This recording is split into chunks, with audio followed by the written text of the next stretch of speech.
ये चलते उत्तराखंड औली से हमारे सहयोगी आशुतोष मिश्रा हमारे साथ जुड़ रहे हैं। आशुतोष, आपसे जानना चाहेंगे, देखिए हिमाचल प्रदेश और जम्मू कश्मीर में स्थिति अलग है, पर्यटक काफी खुश नजर आ रहे हैं, लेकिन उत्तराखंड की अगर बात कर ले तो वहां खतरा थोड़ा जोशीमठ को लेकर है। तो सैलानी पहुंच रहे हैं या फिर नहीं, क्योंकि औली स्कीइंग स्पोर्ट्स एक्टिविटीज के लिए जाना जाता है। तो किस तरह की तस्वीरें और क्या जानकारी आप दर्शकों को बताएं। आप देखेंगे, मैं जहां बैठा हूं इसी से अंदाजा लगेगा कि औली दरअसल कितना खूबसूरत है। बीती रात तक ये जो आप देख रहे हैं, ये रुई के फुहारों की तरह बर्फबारी यहाँ पर हुई है। ऊपर जब हम जाएंगे तो ऊपर काफी बर्फ है। अब धीरे धीरे हालांकि पिछले साल के मुकाबले कम है, लेकिन जो स्लोप है वहां पर स्नोफॉल हो चुका है। बिल्कुल सही कहा आपने कि जोशीमठ में जो कुछ हुआ उसके चलते जो पर्यटक है वो काफी चिंतित थे। हालांकि अभी भी आप समझिए हर बार के मुकाबले लगभग 80% डिक्लाइन जरूर है, लेकिन जो आ रहे हैं वो खुश होकर के जा रहे हैं। और उसकी वजह भी है, जैसे मैं आपको इस हिमालयन रेंज पे नंदा देवी जो पूरी रेंज आप देखेंगे कि जो ऊपर की जितनी चोटियां हैं वो सारी बर्फ से ढकी हुई हैं। तो औली में ऊपर बर्फबारी हुई है। कई सारे जो इस पर्यटन बिजनेस से जुड़े हुए हैं, यहाँ के गाइड हैं, रोपवे के लोग हैं, वो भी इस बात से चिंतित और कह रहे हैं कि देखिए औली तो सुरक्षित है और मैं यहाँ पर हूं, मैं आपको ये जरूर बता सकता हूं। और हमारे उन तमाम दर्शकों के लिए जोशीमठ को लेकर के चिंता जरूर है, लेकिन यहाँ बाईपास रूट ऑल्टरनेटिव है। औली पूरी तरह सुरक्षित है, अच्छी बर्फबारी हुई है, पर्यटकों के लिए यहाँ पर किसी चिंता की बात नहीं है। लोग अब धीरे धीरे जब आने लगे हैं, कई सारी रिपोर्ट्स वो देख रहे हैं, सोशल मीडिया के जरिए समझ रहे हैं, तो अब उनकी शुरुआत जरूर हुई है। ये बात है कि जो पीछे बड़ा रोपवे है उसको बंद कर दिया गया है, लेकिन एक मिनी रोपवे अभी भी चलाया जा रहा है। पर्यटकों की संख्या कम है तो आपको कई सारे रिजॉर्ट, कॉटेज जो भी हैं वो खाली जरूर मिलेंगे, लेकिन आप आ सकते हैं। आप हिमाचल को देख रहे हैं, कश्मीर को देख रहे हैं, औली एक बार फिर जन्नत में तब्दील हो रहा है। और अगर आपको यकीन ना हो तो ये देखिए, ये मैं जहां खड़ा हूं ये औली में ही हूं, बिल्कुल दिखाइए बर्फ है। अब 16 तारीख के बाद फिर बर्फबारी होगी, तो ये जो आप थोड़ा सा टेरेन देख रहे हैं ये पूरी तरह से जम जाएंगे, पूरी तरह से कवर हो जाएंगे। अब हम ऊपर के इलाकों में जैसे शुरू होते हैं, देखिए सब बर्फ से ढका हुआ है। जैसे आप ऊपर जाएंगे पूरी बर्फ की चादर आपको दिखाई पड़ेगी। तो हर साल जो लोग औली आते हैं, यहाँ की तस्वीरों को मिस करते हैं, आज तक के कैमरे से देख लीजिए, सब कुछ यहाँ पहले की तरह है। जोशीमठ की चिंता जरूर है, लेकिन आप अगर सीधे औली आना चाहते हैं तो यहाँ आ सकते हैं। जो पूरा ग्लेशियर, जो जितने भी स्नो पीक माउंटेन्स हैं वो सारे ढके हुए हैं। यहाँ पर जो भी पर्यटन बिजनेस से जुड़े हुए लोग हैं, गाइड्स हैं, वो सब तैयार हैं आपके स्वागत के लिए। और वो भी इसलिए क्योंकि थोड़ी सी चिंता थी कि बर्फबारी कम हुई है, पर्यटक कम आ रहे हैं, लेकिन अब यहाँ सब कुछ ठीक है, यहाँ आप आ सकते हैं। ठंड जरूर है, तैयारी के साथ आए। बहुत शुक्रिया आशुतोष, इन तस्वीरों को और जानकारी को दर्शकों तक साझा करने के लिए। आप भी इस बर्फबारी का लुत्फ उठाएं। आगे बढ़ते हैं और अब आपको हम दिखाते हैं उत्तराखंड। देखिए उत्तराखंड की बात हो रही है, अब उत्तराखंड का हाल, क्योंकि उत्तराखंड के केदारनाथ, बद्रीनाथ, गंगोत्री, औली समेत ऊंचाई के तमाम इलाकों में भी बर्फबारी हुई है। औली की तस्वीर तो अभी ताजा तरीन अभी ही आपको हमने दिखा दी। रिपोर्ट देखिए एक।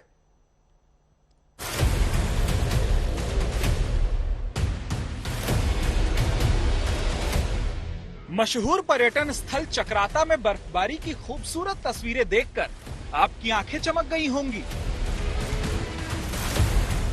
ये तस्वीरें चक्राता के लोखंडी की हैं, जहां लगातार जारी बर्फबारी ने नजारा ही बदल दिया है।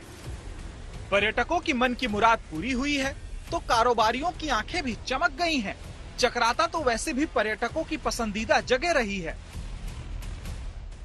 सबने लाइव स्नोफॉल देखा और हम ये चाह रहे हैं कि और भी ज्यादा स्नोफॉल हो ताकि लंबी तक चले, और इससे सब जगह फायदा होगा, खेती में भी फायदा होगा और बिजनेस में भी फायदा होगा। उत्तरकाशी जिले के गंगोत्री, हरसिल, मुखवा, धराली जैसे इलाकों में लगातार बर्फबारी जारी है। लंबे इंतजार के बाद इस साल की ये पहली अच्छी बर्फबारी है। क्या मकान, क्या खेत, क्या पहाड़ियां, सभी सफेद बर्फ से लकदक दिख रही हैं। बर्फबारी अपने साथ भारी मुश्किल भी लेकर आई है। गंगोत्री नेशनल हाईवे पर हरसिल के पास भारी बर्फबारी के चलते वाहनों की आवाजाही बंद हो गई है। खरसाली भी बर्फ से सफेद हो गया है।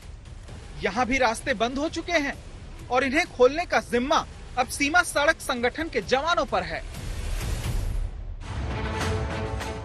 अब आपको टिहरी गढ़वाल के धनौल्टी की तस्वीरें दिखाते हैं। सुरकंडा देवी में सीजन की पहली बर्फबारी हुई है।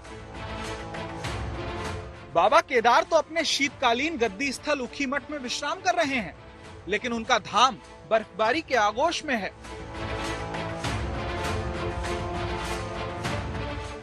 तस्वीरें देखिए, किस तरह बर्फबारी ने केदारनाथ मंदिर और पूरे मंदिर परिसर को अपने आगोश में ले लिया है। केदारनाथ का चप्पा चप्पा सफेद चादर से ढका है। बर्फबारी का असर केदारनाथ के पुनर्निर्माण कार्यों पर भी पड़ा है। ठंड के चलते केदारनाथ से मजदूर वापस लौटने लगे हैं। धाम में चल रहे सभी प्रकार के पुनर्निर्माण कार्य ठप पड़ गए हैं।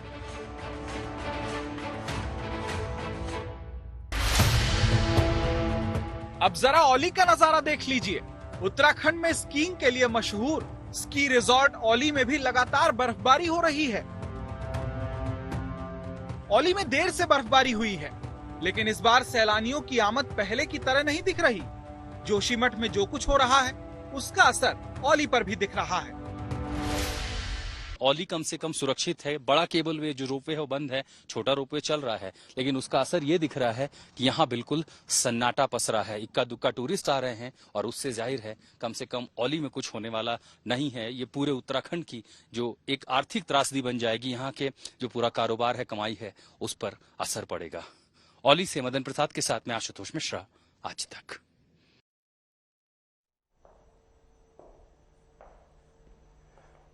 और ये जो आप तस्वीरें देख रहे हैं, 10 तस्वीरों को आपके सामने हम रख रहे हैं, अलग अलग हिस्सों से, सब पहाड़ों की है जहां बर्फबारी हो रही है। देखिए, चंबा से शुरुआत करते हैं डोडा तक। चंबा, मंडी, मनाली, कुल्लू, गंगोत्री, चक्राता, नारकंडा, श्रीनगर, उधमपुर, डोडा, सब जगह हाल एक ही, हाल बेहाल। बर्फबारी की वजह से भारी बर्फबारी हो रही है। लेकिन दो बातें हैं। एक तरफ पर्यटकों के चेहरे खिले हुए हैं, व्यवसायी बहुत खुश हैं क्योंकि उनका कारोबार बढ़ रहा है पर्यटकों के गुलजार होने से। लेकिन दूसरी तरफ इसका जो असर है पहाड़ों का, जहां बर्फबारी हो रही है, मैदानी हिस्से तक ठंड काफी बढ़ गई है और आने वाले दिनों में बर्फबारी की भी चेतावनी है चूंकि, तो और ठंड में इजाफा होना तय है।